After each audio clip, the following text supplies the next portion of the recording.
ধৈর্য ধরতে শেখো। কঠিন সময় চিরস্থায়ী নয়, সুসময়ে আসবেই। কখনো ভেঙে পড়ো না।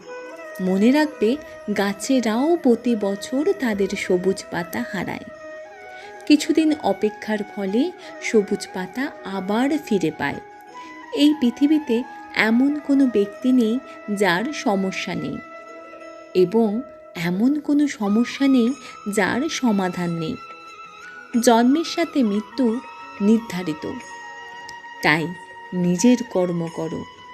যা অনিবার্য তার জন্য কখনো চিন্তা করো না।